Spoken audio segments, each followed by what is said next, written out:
bienvenue dans votre guidance. On va aller voir ensemble ce que le mois de mars vous réserve côté cœur relationnel. Vous pouvez écouter votre signe solaire, votre ascendant, votre lunaire.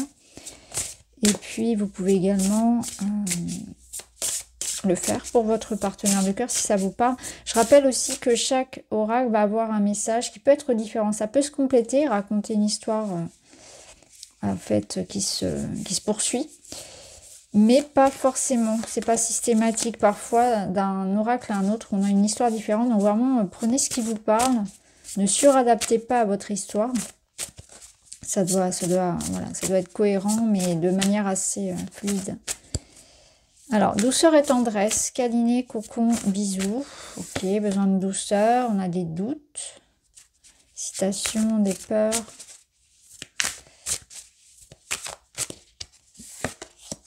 Dans une union, ok. Alors, il y a peut-être l'idée ici qu'il y a un lien qui se détériore.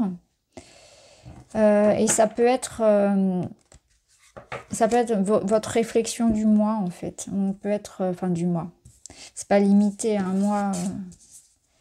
Mais bon, vous avez compris. Ici, on a cette union, donc un couple, un mariage, une relation officielle. Donc, on est déjà dans un lien ici qui est ancré.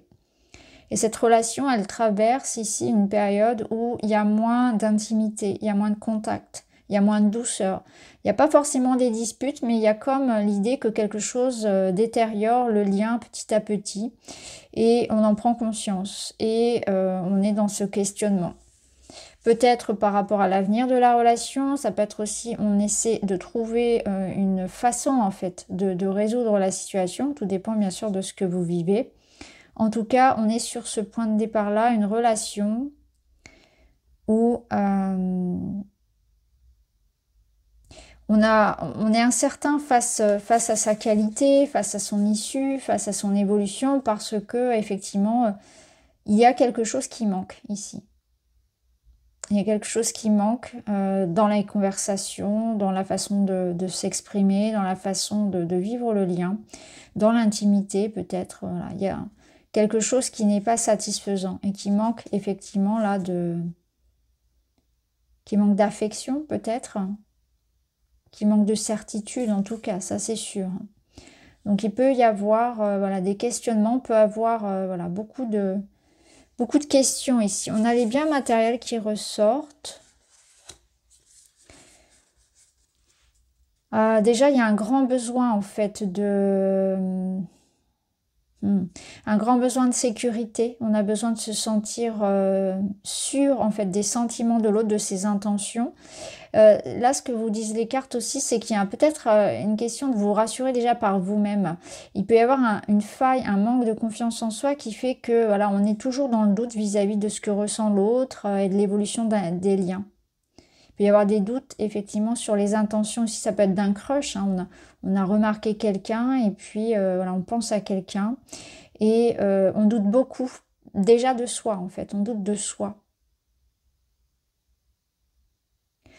Et pour que l'union puisse se faire, pour qu'une relation puisse démarrer, il faut déjà être bien avec soi, se faire confiance, se sentir digne d'être aimé et d'être perçu. On a peut-être aussi une difficulté à se laisser approcher, apprivoiser. Il y a peut-être des peurs ici de s'ouvrir.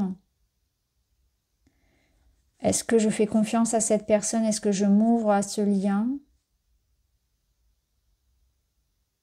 Vous voyez comment ça résonne. Allez, on va prendre un autre oracle.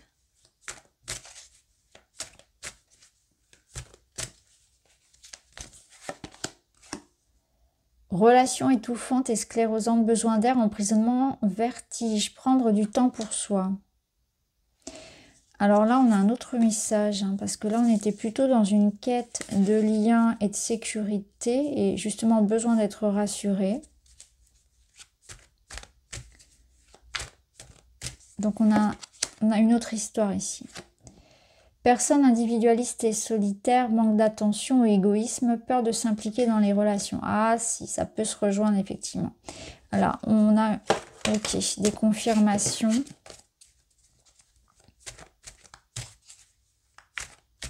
Bon, ça confirme les doutes quelque part sur l'évolution d'une situation parce que Je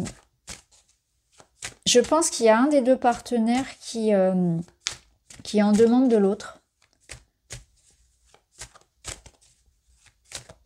Peut-être un petit peu trop, vous voyez, parce qu'il y a une relation ici où on ne se sent pas... voilà, il y a trop de pression, peut-être justement pour l'engagement. Il y en a un des deux qui en demande trop vis-à-vis de ça, qui met beaucoup de pression à l'autre, qui demande beaucoup d'attention. Ça peut être aussi une relation qui ne correspond pas finalement, hein. Les sentiments ne sont peut-être pas assez suffisants, réciproques. La relation n'est peut-être pas finalement celle que l'on espérait et on ne sait pas comment s'en sortir, comment rompre. On reste peut-être dans une relation qui finalement ne nous épanouit pas. Parce que là, on a une des deux personnes qui peut-être ne s'implique pas assez, parce qu'on nous parle d'une personne individuelle, solitaire, qui donne peu. Et ici, on avait cette quête de douceur et de tendresse. Donc, il est possible que les deux oracles nous parlent d'une même histoire. Après, ça peut être bien sûr quelque chose de séparé, hein. Ou ici, dans cette relation, quelque part, alors soit il y a de la peur de s'impliquer, soit c'est parce que cette personne elle a d'autres préoccupations en dehors de la relation et du partenaire. Et qui fait qu'on est, on est quelque part, voilà, on est insatisfait de cette relation parce qu'il y a un manque.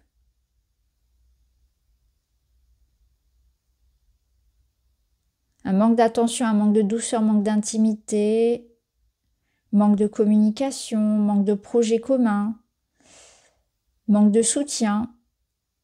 Donc il y en a un des deux qui freine un peu, ou qui s'implique pas assez, qui voilà, a peur, ou voilà, s'implique dans d'autres choses.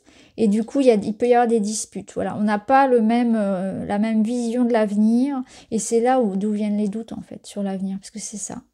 Donc, il y a une insécurité vis-à-vis du lien parce qu'il y a une implication qui est différente, il y a une maturité qui n'est pas forcément la même. Il y en a un qui est beaucoup plus indépendant et qui a besoin de son espace, qui ne cherche pas forcément à s'engager pour le moment aussi, peut-être, hein. Et là, ça génère beaucoup de colère, d'incompréhension. On n'est pas d'accord aussi peut-être actuellement vis-à-vis d'un projet. Si c'est dans une relation ancrée, ça peut être aussi un désaccord au sein du couple. Sachant que la façon dont le couple gère le conflit, c'est aussi un bon moyen de voir l'avenir de ce couple. Ça permet d'en dire long quelque part. Parce que la pérennité du couple, elle repose beaucoup sur ça, sur la façon dont on va régler les conflits, puisque des conflits, il y en aura toujours. On ne peut pas passer à côté de conflits. Pourquoi? Parce que ça permet de réajuster ce qui ne va pas. Ça permet normalement à ce que chacun puisse s'exprimer et qu'il n'y ait pas de frustration, justement.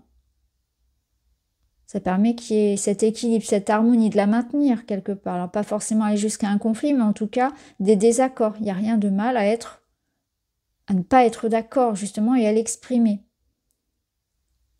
Et c'est peut-être ce qui ne va pas ici, c'est la façon dont la gestion du conflit, la gestion des désaccords, parce qu'ici ça va plutôt amener des reproches, de la colère, de la distance, plutôt que l'idée d'essayer de faire des compromis, d'essayer de comprendre l'autre. Mais il n'y a pas d'assertivité, chacun donne son point de vue et on n'essaie pas de comprendre l'autre, on n'essaie pas de trouver un accord, on n'avance pas en fait.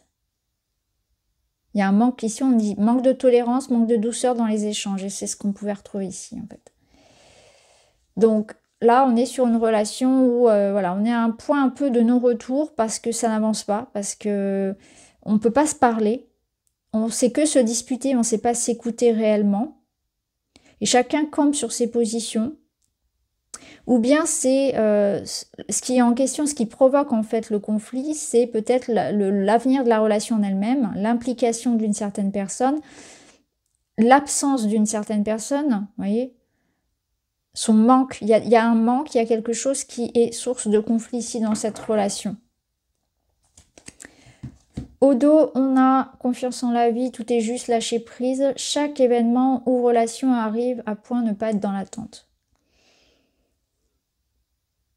Lâcher prise, ça peut aider à relativiser la situation.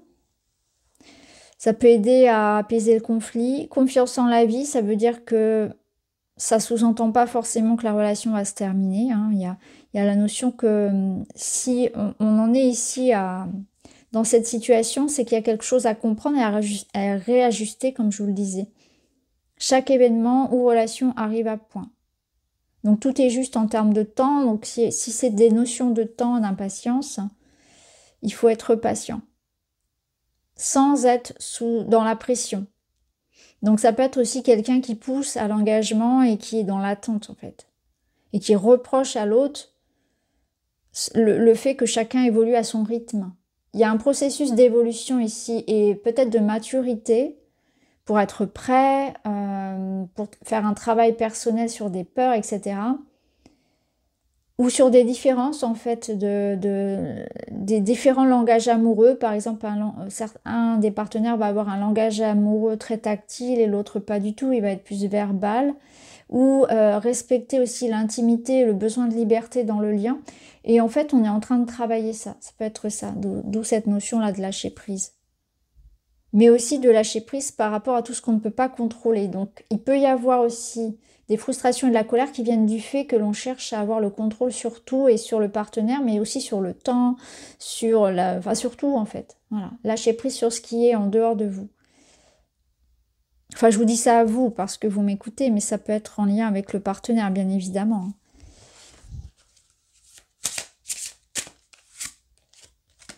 Alors, on a l'amitié. En fait, c'est conserver ce qui fait la base du lien, c'est-à-dire les affinités, le fait de renouer, d'être à l'écoute de l'autre. On reste amis. Avant d'être amant, on est amis.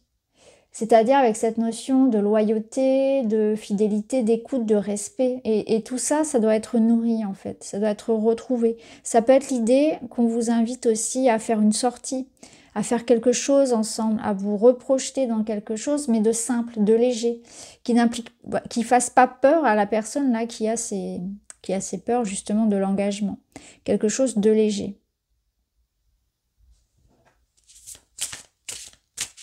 Donc, je pense qu'il y a la notion ici de retrouver vous voyez, une certaine forme de complicité sur des choses très simples. Une complicité qu'on a peut-être perdue ici.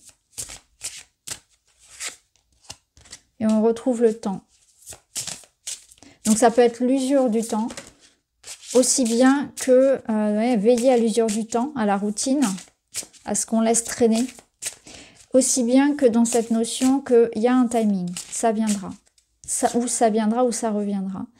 Et là, on a les festivités. Donc, on a, vous voyez, cette notion-là de tendresse et de douceur. Et avec ce feu d'artifice, c'est-à-dire que là, il faut redonner de la complicité, de l'intimité. Il faut laisser du temps. Et ne pas laisser du temps avec cette notion de patience, mais en même temps, ne pas laisser par contre les choses s'envenimer. C'est ça où la notion de temps est importante, c'est qu'il faut agir en fait. Il faut agir maintenant pour résoudre cette situation et que ça ne reste pas un conflit qui grandisse en fait. Donc on agit en fait. On se réveille par rapport, le temps dans le sens on se réveille par rapport au fait de quelque chose qui s'abîme et qu'il est temps de le prendre en charge, de redonner en fait cette énergie de complicité, d'intimité, de légèreté, de spontanéité, vous voyez, c'est pas si grave, on passe sur des choses, on retrouve cette intimité. Et puis, de la patience, parce que chacun grandit à son rythme.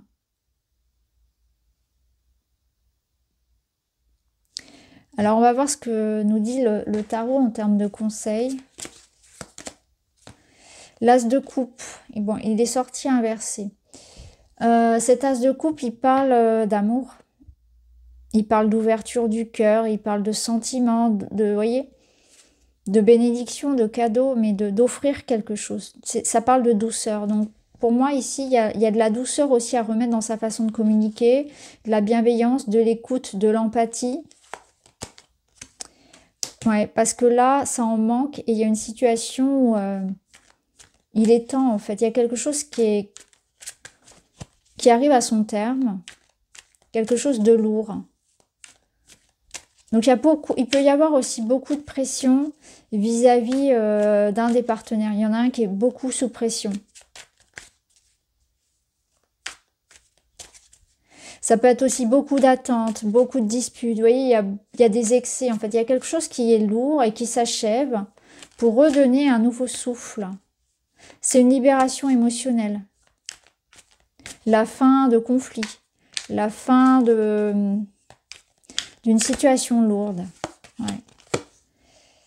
Et on a la force inversée. La force inversée, elle vous dit qu'il faut ramener ici cette idée de ne pas surréagir, de ne pas être dans le reproche, dans la colère, de savoir prendre sur soi. Prendre sur soi par rapport à l'idée ici d'être dans la bienveillance, dans l'empathie et dans l'assertivité, comme on l'a dit. Et en même temps, il y a cette notion, comme elle est inversée, de ne pas non plus être dans le sacrifice, être dans l'acceptation de tout. Donc il y a quelque chose qui se rééquilibre et ce sera beaucoup plus juste pour les deux partenaires parce qu'il y en a un des deux qui supporte beaucoup de choses, plus que l'autre en fait, qui prend beaucoup sur lui ou elle. Il y a la notion qu'on a du mal, alors peut-être de part et d'autre hein, aussi, peut-être qu'on souffre des deux côtés, hein, bien évidemment. Hein. On a l'amoureux au dos qui nous parle effectivement d'harmonie, de lien, de décision aussi et de choix, mais de chercher ici à compléter, en fait à faire en sorte d'arriver à concilier des opposés. Alors, on va voir un petit message conseil. La surprise, l'inattendu, se laisser surprendre, c'est merveilleux de tout. Oui, il y a besoin de ça, il y a besoin de... Ce couple, il a besoin de ça, il a besoin de sortir peut-être d'une routine, un enfermement, d'un mode de fonctionnement.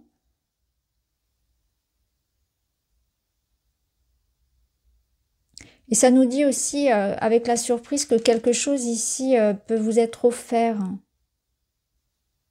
Donc on est aussi dans une situation où un événement ici va provoquer la fin d'une situation pénible. Donc tout dépend de cet événement, hein, mais on vous disait bien tout à l'heure que la situation allait quand même s'améliorer avec le temps et c'est visible ici.